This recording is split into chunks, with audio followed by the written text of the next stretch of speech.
Setiap warga gereja pasti berinteraksi dengan sesamanya. Interaksi itu salah satunya dengan berkomunikasi. Dalam komunikasi dapat terjadi hal-hal yang menyenangkan, akan tetapi juga sebaliknya tidak menyenangkan.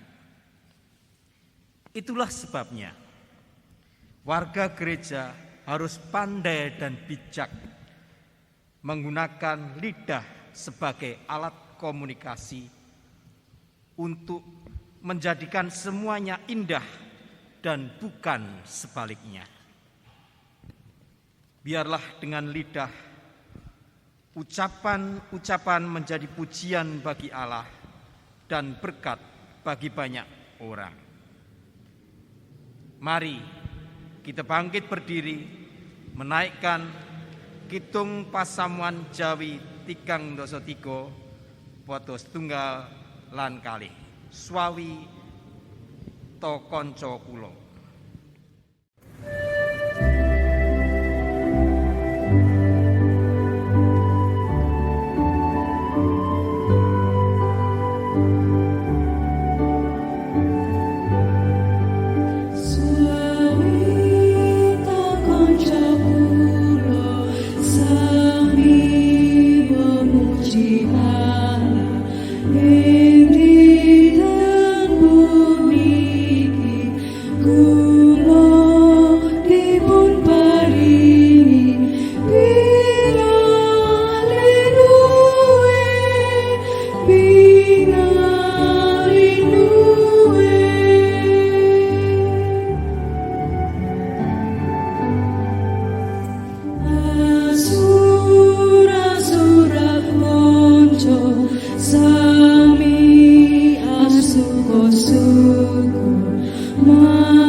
Jemaat yang dikasihi Tuhan, ibadat kita akan mulai pada minggu bulan katekisasi liturgi berlangsung dalam nama Bapa, Anak, dan Roh Kudus, menyertai saudara.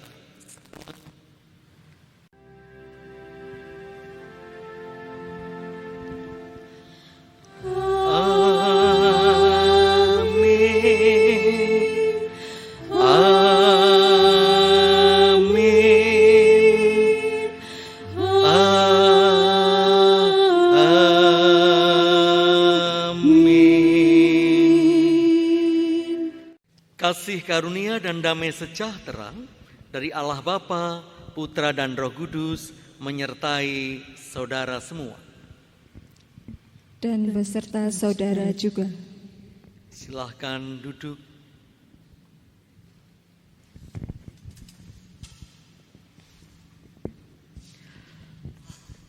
Saudara, manusia adalah makhluk sosial, yang artinya dia senantiasa berhubungan dengan sesamanya. Dalam berinteraksi dengan sesamanya, manusia berkomunikasi satu dengan yang lainnya. Meskipun saat ini alat komunikasi tidak hanya dengan menggunakan lidah, tetapi bisa menggunakan media-media lain. Namun, yang terpenting adalah bagaimana menjaga kualitas komunikasi. Kualitas dalam komunikasi dihubungkan dengan adakah kebaikan yang tercipta di dalamnya.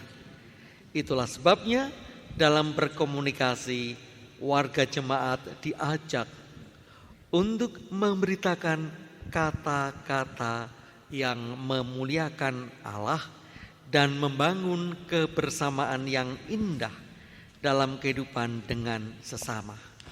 Mari kita pujikan nyanyian yang cukup populer ini.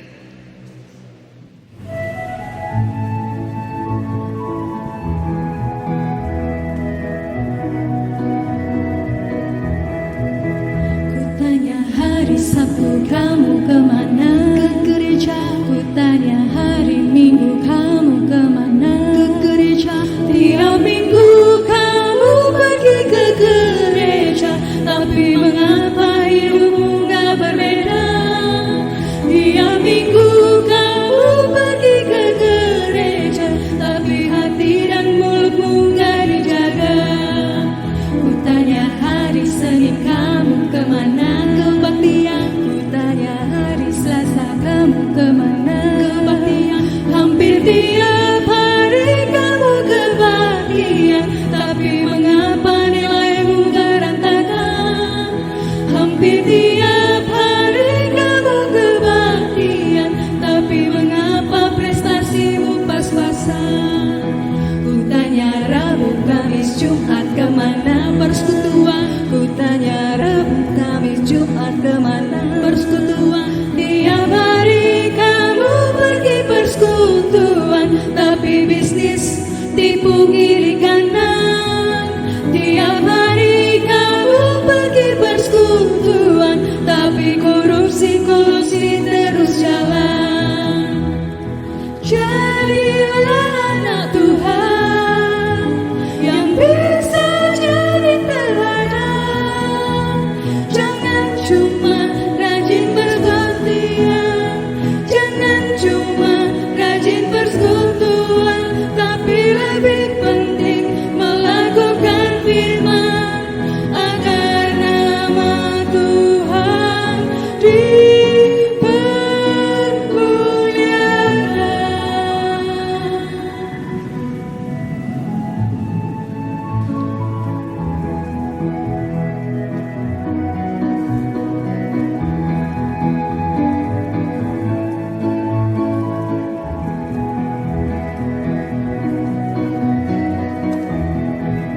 Kutanya hari ini kamu kemana? Pelayanan. Kutanya hari ini kamu kemana? Pelayanan. Jangan sampai kamu rajin pelayanan, tapi tugas kewajiban berantakan. Jangan sampai kamu rajin pelayanan, tapi keluargamu aut-autan. Jangan sampai kamu rajin pelayanan hanya untuk cari gebetan. Jangan sampai kamu rajin pelayanan karena amplop persembahan.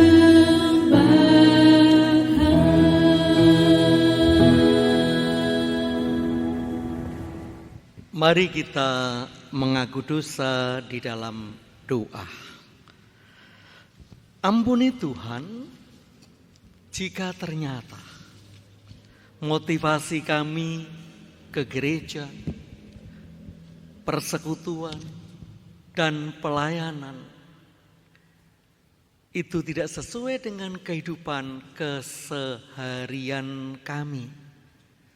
Ampuni kalau yang terjadi adalah kemunafikan.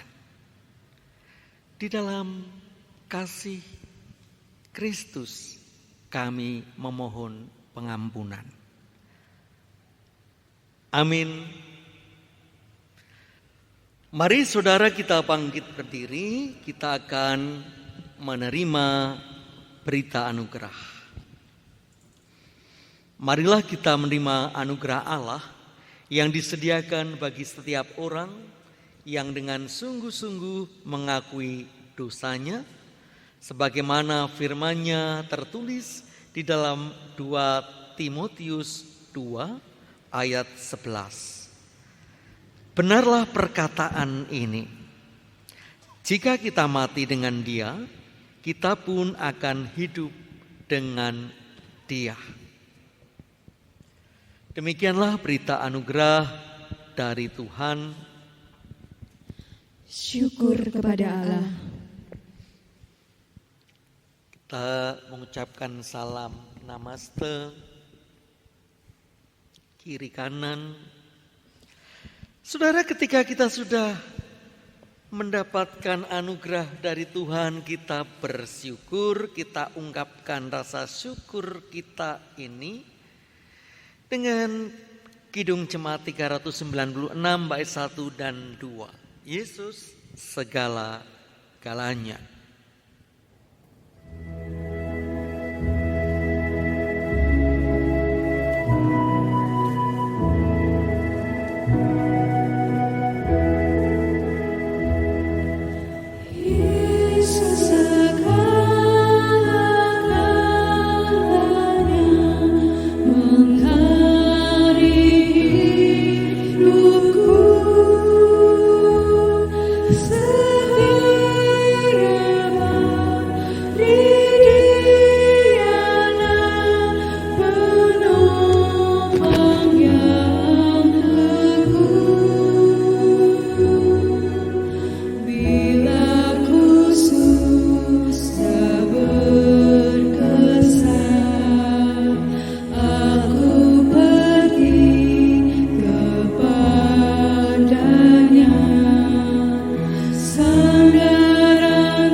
Saudara, sebelum kita menerima sabda, kita berdoa.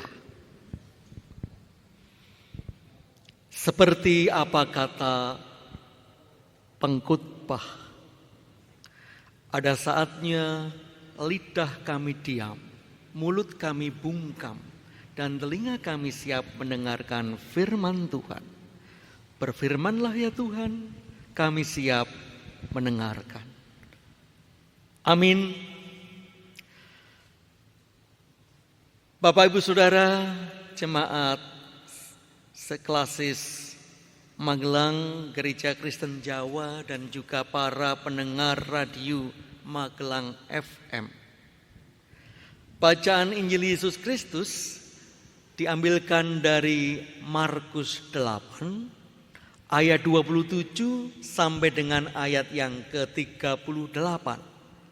Markus 8 ayat 27 sampai yang ke-38, tetapi akan kita baca hanya ayat 29 dan 30. Markus 8 ayat 29 sampai 30. Ia bertanya kepada mereka, "Tetapi apa katamu? Siapakah aku ini?" Maka jawab Petrus, "Engkau adalah Mesias." Lalu Yesus melarang mereka dengan keras supaya jangan memberitahukan kepada siapapun tentang Dia. Demikianlah Injil Yesus Kristus. Yang berbahagia adalah saudara dan saya yang mendengarkan firman Tuhan dan memberlakukan di dalam kehidupan. Amin.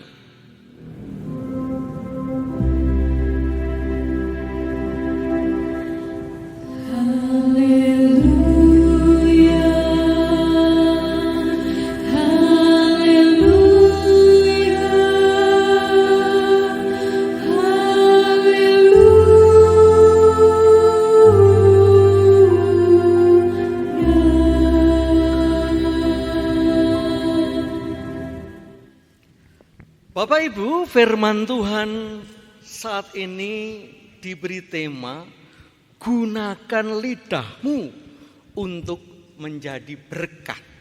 Menggunakan lidah supaya menjadi berkat. Pertanyaannya, apakah ada orang lidahnya yang tidak menjadi berkat? Siapa itu? Mungkin perlu contoh. Saya nggak tahu apakah orang ini masih terkenal di bulan September, karena ini rekaman Agustus, ditayangkan September. Jadi mungkin orang yang saya sebutkan sudah gak terkenal. Namanya adalah Elsa. Bapak Ibu tahu siapa Elsa? Elsa yang berbuat jahat kepada Andin kan? Ya, itulah ikatan cinta. Nah, Elsa kata-katanya sudah tidak didengarkan oleh Nino, suaminya sendiri kan itu. Walaupun sudah mengandung dan dipenjara, tetapi tampaknya Elsa itu sudah terkenal bohong. Nah, itu bukti saudara bahwa kata-kata kalau sering digunakan dengan tidak benar tidak menjadi berkat.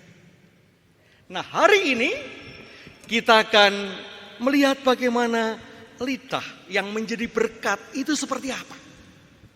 Kita akan mengacu pada bacaan kita. Ketika Tuhan Yesus check and recheck kepada para murid. Banyak orang menilai Tuhan Yesus, ada yang namanya disebut Elia, ada yang katanya Yohanes Pembaptis yang datang. Oh, no problem. Tetapi bagaimana murid-murid itu sendiri mengatakan Yesus itu siapa? Lidahnya murid itu yang disuruh mengaku tentang Yesus setelah mereka bersama. Lalu apa? Di sana dikatakan, kata Petrus, engkau adalah Mesias. Menarik. Bukan kata murid-murid, tapi kata Petrus. Artinya ini pendapat subjektif, ini pendapat pribadi. Karena memang di dalam kehidupan sering kata-kata itu nggak jadi berkat karena kata-katanya bukan dari mewakili orang banyak. Orang yang dominan, orang yang punya kuasa. Lalu ketika terjadi sesuatu, bukan saya yang bilang itu kok, kan saya yang manut. Artinya kata-kata yang hanya bersifat subjektif, hati-hati, belum tentu itu mewakili. Itu punya kepentingan. Untuk itu bukan hanya jangan berkata-kata secara subjektif, ya kita yang lain menolong supaya orang itu tidak berkata-kata dengan subjektif, dengan kekuasaannya, dengan dominasinya. Kadang-kadang ketika orang sudah dominan, begini Bapak Ibu, yang lain diam. Apalagi orang Jawa, sudah ikut. Tetapi ketika terjadi sesuatu, wah kata-katanya itu tidak memberkati. Ya salah sendiri, ngapain ketika berkata-kata dituruti gak ada yang menentang. Nah, jadi itulah fakta. Kata-kata lidah tidak menjadi berkat karena hanya kata seseorang yang mewakili kelompok atau diri sendiri. Bapak Ibu lihat YouTube-nya di mana para warga gereja dan pendeta, mungkin ada pendetanya karena saya nggak begitu mengawasi, membakar masker. Wah, corona tidak ada, itu kan begitu Bapak Ibu. Wow, itu semua sudah dikalahkan oleh Tuhan Yesus. Padahal saya kemarin memakamkan orang 5 kali berturut-turut COVID, Bapak Ibu. Nah, hati-hati. Ketika itu kata-kata hanya bersifat subjektif. Itu yang pertama. Lalu yang kedua kita lihat bahwa yang dikatakan oleh Petrus Mesias itu standar manusia, standar dunia. Karena yang Mesias secara iman adalah Mesias yang berkorban, Mesias yang melayani, Mesias yang mengosongkan diri. Tetapi bukan itu bayangan Petrus. Ada banyak kata-kata yang seolah-olah rohani, tetapi kadang-kadang perlu kita hati-hati. Kita pernah mendengar ada namanya teologi kemakmuran, teologi sukses. Tuhan itu kaya, kalau tidak kaya itu kita berdosa. Hati-hati. Kadang-kadang ikut Tuhan standarnya standar dunia. Ikut Tuhan semuanya serba enak-enak saja. Kecil dimanja, kaya foya-foya, tua bahagia, mati masuk surga. Nah, tidak seperti itu saudara. Kadang-kadang kata-kata yang tajam, kata-kata yang menceritakan kenyataan apa adanya membuat kita menjadi dewasa. Hati-hati. Bukan hanya kata-kata yang menina bubukkan standar manusia, standar dunia. Hati-hati, tidak ada berkat justru hal-hal seperti itu di hadapan Tuhan. Lalu dalam bulan katekisasi liturgi saat ini, hidup kita ini adalah sebuah dialog dengan Tuhan, ibadat dengan Tuhan. Tuhan itu ada di dalam kehidupan yang selalu bergerak. Tidak boleh kita yang namanya terburu-buru. Maka ketika Yesus mendengar apa kata-kata Petrus, engkaulah Mesias. Apa yang dikatakan Yesus? Apakah Yesus mengatakan, yes, yes, yes? Tidak. Justru sebaliknya. Yesus mengatakan, jangan kau beritakan. Karena tampaknya Yesus tahu betul murid yang diwakili Petrus kata-katanya ini karena dia kudet, kurang update. Banyak orang yang kurang update secara iman. Tetapi begitu beraninya berbicara tentang kekristenan, berbicara tentang keselamatan, semuanya selalu berubah di dalam dunia. Dulu gereja sangat luar biasa bicara tentang pelayanan, persekutuan, kesaksian, tritugas gereja. Padahal tata gerejanya, PPAG-nya sudah berganti, yaitu pemeliharaan dan kesaksian. Sehingga saudara mari, supaya lidah kita menjadi berkat, kita juga harus update. Ada banyak perubahan di dalam dunia pelayanan. Ada banyak peraturan yang sudah berganti menyesuaikan keadaan. Untuk itu, mari menggunakan lidah kita dengan hati-hati. Sekali lagi 3 hal yang kita ingat supaya lidah kita menjadi berkat. 1, jangan kata-kata kita yang subjektif, hanya suara sekelompok kecil orang. Yang kedua, ingat kata-kata kita bukan standar manusia atau standar situasi kondisi yang bisa berganti, tetapi standarnya Tuhan, nilai-nilai yang rohani. Dan yang terakhir, ingat kita harus selalu menyesuaikan diri. Ada banyak perubahan supaya kita tidak hanya memegang apa yang kita pikirkan dan ternyata sudah ada banyak perubahan. Biarlah firman Tuhan ini menjadi berkat bagi saudara dan saya. Amin.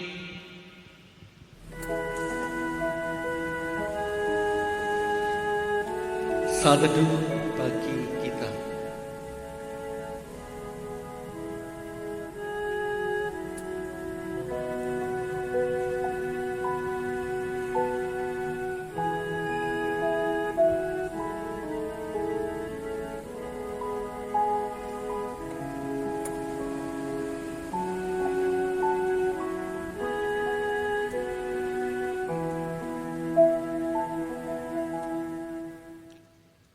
Saat teduh cukup.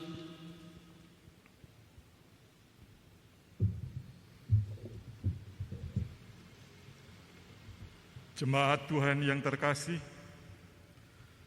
marilah kita bangkit berdiri.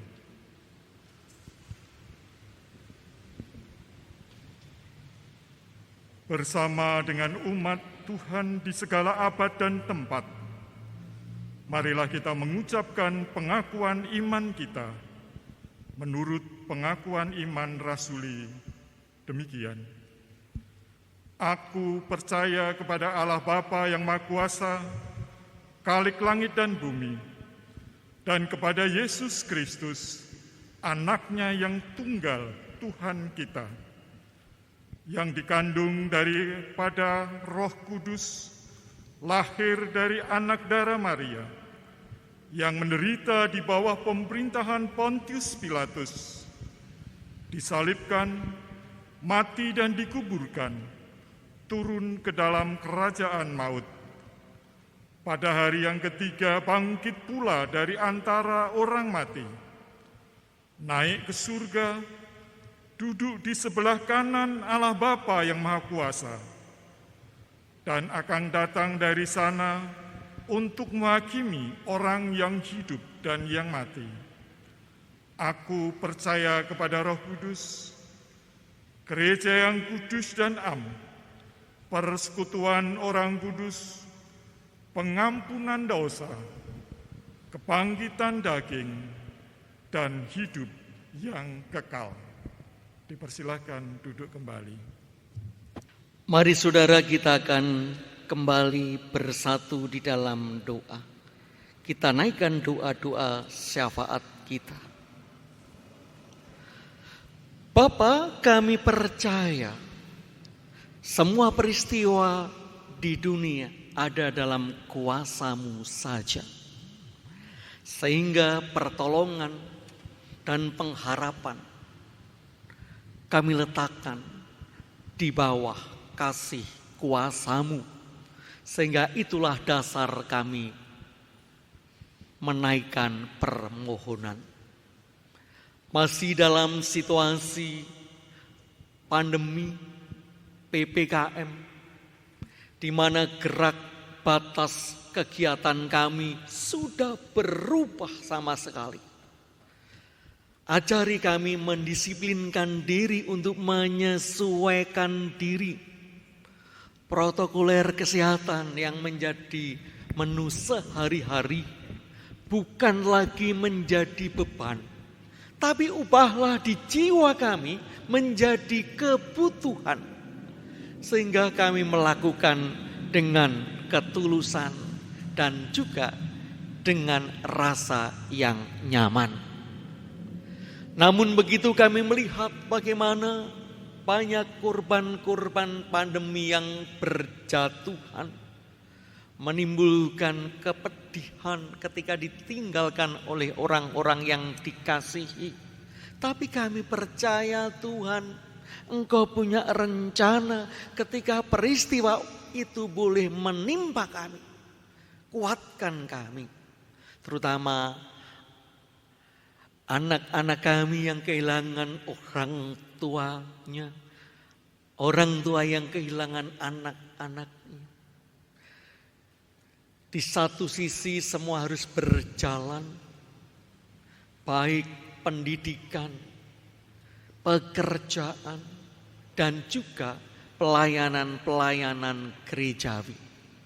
Biarlah itu tetap menyemangati kami, terlebih kami diajar untuk memberkati hati lewat kata-kata yang sudah Engkau berikan kepada kami.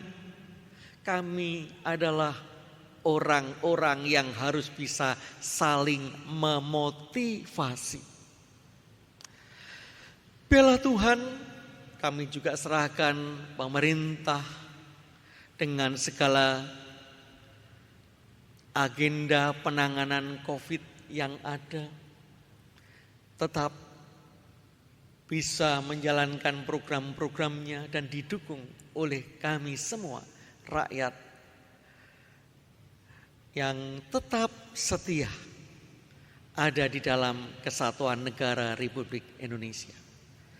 Biarlah Tuhan, doa-doa kami ini hanya kami landaskan di dalam satu nama, Tuhan Yesus Kristus, Juru Selamat kami. Amin.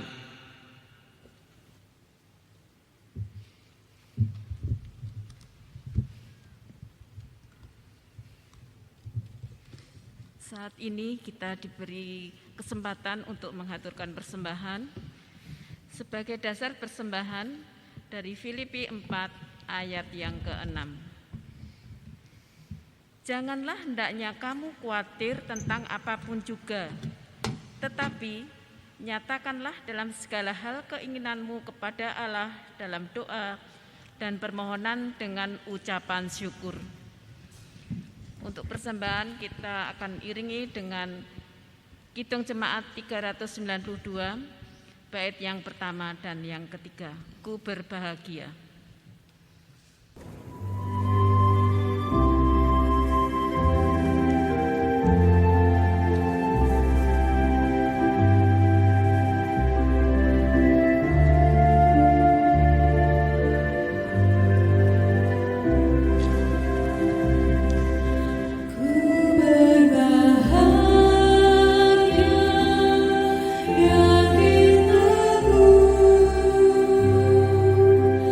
Yesus selalu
Jemaat dimohon bangkit berdiri.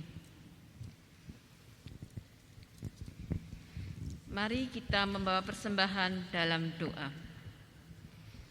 Tuhan sumber segala berkat, terimalah persembahan yang kami bawa kepadamu. Inilah tanda sukacita dan syukur kami kepadamu atas segala berkat yang Engkau limpahkan. Berkat yang telah Engkau berikan jauh lebih besar daripada yang kami persembahkan. Mampukan kami untuk selalu bersyukur kepadamu dan mempersembahkan hidup kami kepadamu. Persembahan ini kami serahkan kepada Tuhan Yesus yang mengajar kami doa Bapa kami. Bapa kami yang di surga, dikuduskanlah namamu, datanglah kerajaanmu, jadilah kehendak-Mu di bumi seperti di surga.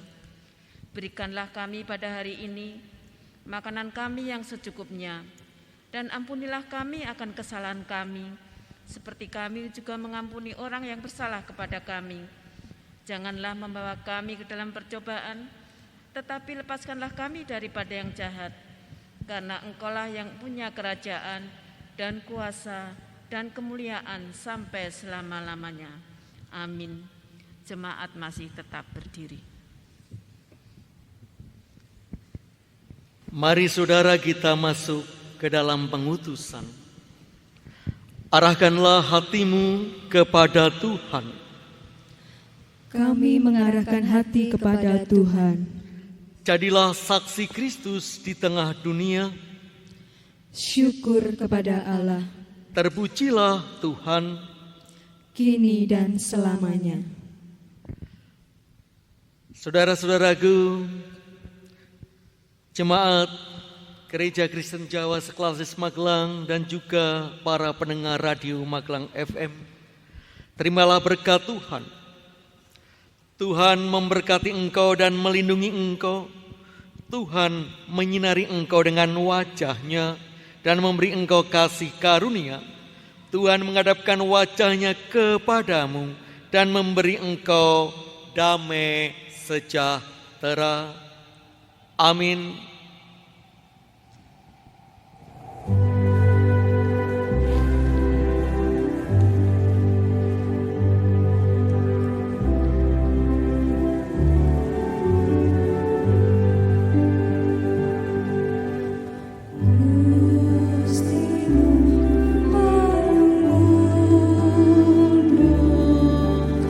Bye.